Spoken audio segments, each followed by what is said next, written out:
Somos estudiantes de la Normal Superior de Nocaima. En este momento cursamos el nivel 1B. Somos el grupo número 8, conformado por Pedro Nel González Martínez, Andrés Camilo Botellos Olmos y quien les habla, Idna Joana Arias Parro.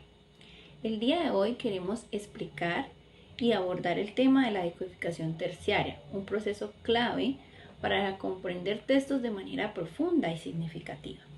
Para definir la decodificación terciaria, podemos decir que es el proceso final de la lectura.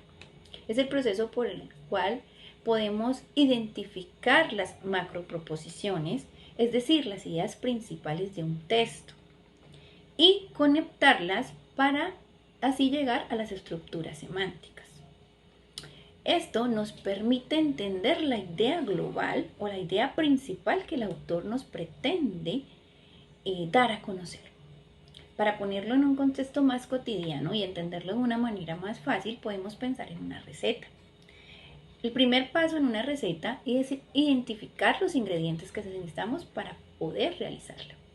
Esto sería decodificación primaria. Lo siguiente es leer el paso a paso de esta receta para elaborarla. Esto sería decodificación secundaria.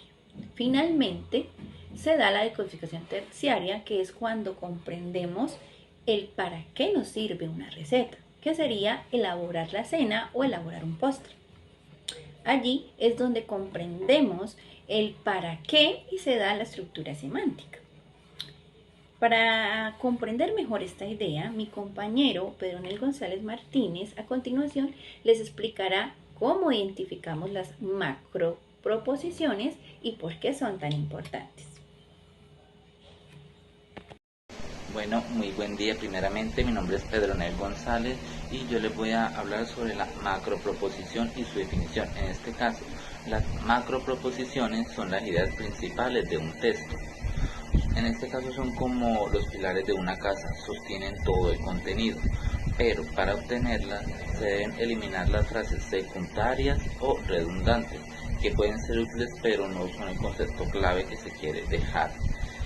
Un ejemplo cotidiano sería un mensaje de texto o de WhatsApp, en este caso: hola, ¿cómo estás? Me preguntaba si podemos vernos mañana a las 5 p.m. en el café de la esquina. Es que tengo algo importante que contarte.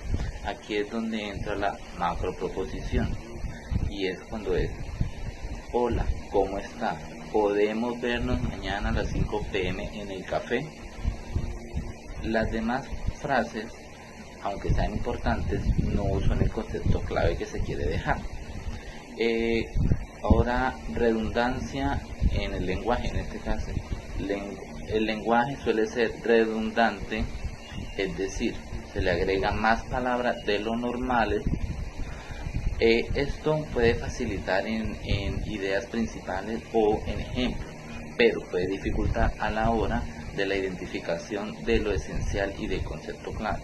Un ejemplo: un profesor explica el mismo tema una, dos o varias veces para que sea más entendible, pero así lo explique varias veces siempre va a ser el mismo concepto clave que se quiere dejar y manejar.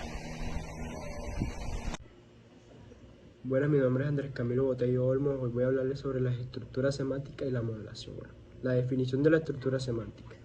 La estructura semántica es la red y las relaciones entre las macroproposiciones. No es solo un conjunto de ideas, sino cómo se conectan entre sí. Por ejemplo, en un texto sobre el cambio climático, las microproposiciones podrían ser el calentamiento global, que aumenta en los glaciares que se derriten y el nivel del mar que sube.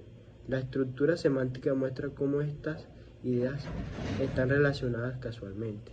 La modelación.